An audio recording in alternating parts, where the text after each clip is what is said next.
আজকে আপনাদের কাছে একটা দৃষ্টান্ত দেখানোর জন্য একটা জিনিস নিয়ে আসছি। আমি এখন পর্যন্ত পুরাটা খুলে দেখি নাই। একজন ফকির ভিক্ষুক যে জুম্মার দিন মসজিদের সামনে দাঁড়ায়, বেচারি কাঁদতেছে যে হুজুর, আমি দেখে অবাক হয়ে গেছি যে আমাদের টিভিতে দেখাচ্ছে মানুষ নাকি বানে ভেসে চলে যাচ্ছে, সন্তানকে কাঁধে নিছে পিতা, ওই সন্তানগুলোকে বাঁচাতে সে মারা গেছে। এক মহিলা বলছে, আমার পেটে 9 মাসের সন্তান আছে, ছোট ভাই আমাকে একটু উঁচু জায়গায় উঠায় দাও। উঁচু জায়গায় উঠানোর পরেও সেই জায়গায় পানি উঠে গেছে, সেই মহিলা মারা গেছে। এরকম ভাইয়ের কষ্টে আমার তো হুজুর দেওয়ার কিছু নাই, তা আমি সকাল থেকে এইটুকু বিভিন্ন বাড়ির থেকে পাইছি, এইটুকু আপনাদের জন্য দিলাম। একটা ভাই সে এইটুকু, একজন মিসকিন, সে হচ্ছে আপনাদের জন্য এটা পাঠাইছে যে এটা আপনি গেলে এটা দিবেন।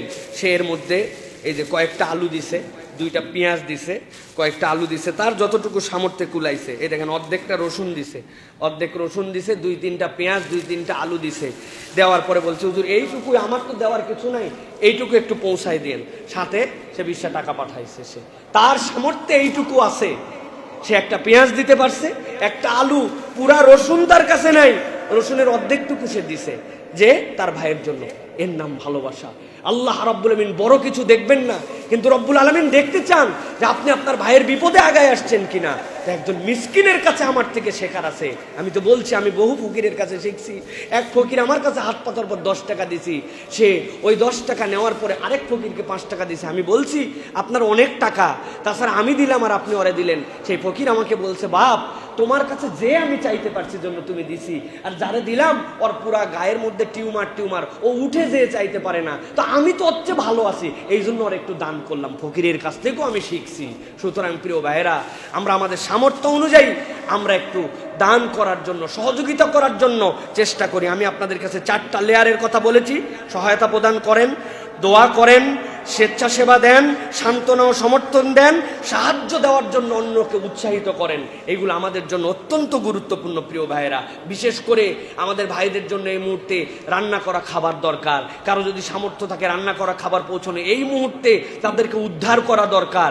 এরপরে তাদের জন্য বিশুদ্ধ খাদ্য এবং পানীয় দরকার। সাথে আমার ডাক্তার ভাইদেরকে অগ্রিম বলে রাখবো, যারা আমার কথা শুনতেছেন, প্রিয় ভাইয়েরা, আপনারা অতি দ্রুত ছোট ছোট গ্রুপে প্রস্তুতি নেন যে আপনাদের এর পরবর্তীতে যে পরিমাণ এখানে চিকিৎসা সংক্রান্ত, ডায়রিয়া, অন্যান্য যে বিপদ হবে, এইগুলো উদ্ধারের জন্য আপনাদেরকে ঝাঁপায় পড়তে হবে প্রিয় ভাইয়েরা। আর ব্যক্তিগত পর্যায়ে এই সময় আপনারা বেশি যুক্ত হওয়ার চেষ্টা করেন না, কেননা ওইখানে যে পানির তোর, ওখানে যে আমরা কি করতে পারবো না। বরং বড় বড় ট্রাস্টেড যে সকল প্রতিষ্ঠান আছে আমাদের, ওইগুলো প্রতিষ্ঠানে আপনারা দেন, তারা আমাদের এই আমানত পূরণ করবে। সন্দেহ করেন না কি করবে কি না করবে। তবে বলবো, ইসলামপন্থী এবং যারা পরীক্ষিত তাদের কাছে আপনারা সহায়তা করেন। মানবতার ধ্বজাধারী যারা ছাত্র আন্দোলনের সময় অপরকে হত্যার পক্ষে অবলম্বনকারী, এদের সাথে আমাদের কোনো সম্পর্ক নাই। আলেম ওলামা, তাদের মাধ্যমে আমরা সাহায্য করবো ইনশাআল্লাহ। রাজি আছেন ইনশাআল্লাহ?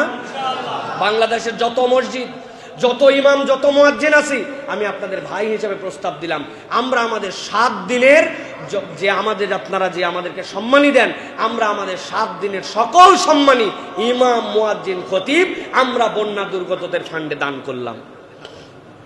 পুরা বাংলাদেশের আমাদের যত ইমাম, মুয়াজ্জিন আমরা আছি, আমরা তো চাই আপনাদের কাছ থেকে, কিন্তু আমরা এবার প্রথম দিলাম আমাদের 1 সপ্তাহের পুরা সম্মানী যেটা আমরা পাই, আমরা পুরা সম্মানী এই বন্যাতদের ফান্ডে দান করব ইনশাআল্লাহ।